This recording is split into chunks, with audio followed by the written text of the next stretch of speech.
రా బాబు దగ్గరగా కూర్చో, నీకొక మంచి కథ చెప్తా అని అమ్మమ్మ మొదలుపెట్టింది. ఒకప్పుడు చాలా దూరం ఉన్న ఓ ఊరిలో అల్లావుద్దీన్ అనే ఒక మంచి మనసున్న పిల్లవాడు ఉండేవాడు. ఏదైనా దొరికితే వెంటనే పంచుకునే అలవాటు చాలా బావుండేది. ఒకరోజు బాబు ఆ పిల్లవాడు కొండ దగ్గర ఆడుకుంటూ ఉండగా పిడికిలంత పాత దీపం కనిపించింది. అల్లావుద్దీన్ దాన్ని చేత్తో ఒక్కసారిగా రుద్దుతుంటే ఉఫ్ అంటూ ఒక్కసారిగా దట్టమైన పొగ. అందులో నుంచి పెద్ద జీని బయటకొచ్చేశాడు.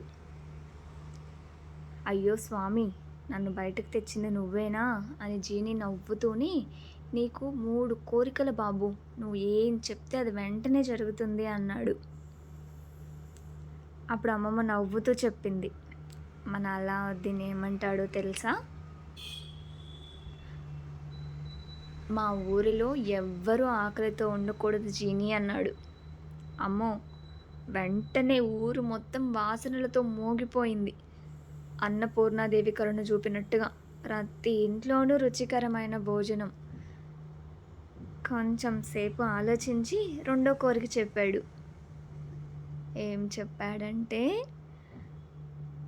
నా అమ్మమ్మకు ఒక చిన్న అందమైన ఇల్లు కావాలి జీనీ అని.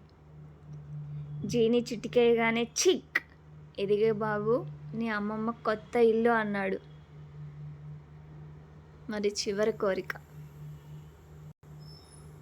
కంచిగా చూస్తూ అడిగాడు, ఏమిట్రా నీ చివరి కోరిక? బంగారం కావాలా, రాజ్యం కావాలా? అల్లావుద్దీన్ మాత్రం మెల్లిగా నవ్వి, నీకు స్వేచ్ఛ కావాలి జీని అన్నాడు. అమ్మమ్మ చెప్తున్నప్పుడు మనసు కరిగిపోతుంది.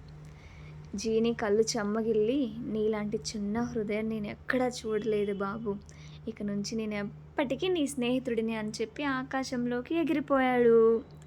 అమ్మమ్మ చివరగా నవ్వుతూ, ఇదేరా బాబు నిజమైన పెద్దరికం, ఇతరులకు మంచి చేయడం అని కథ ముగించింది.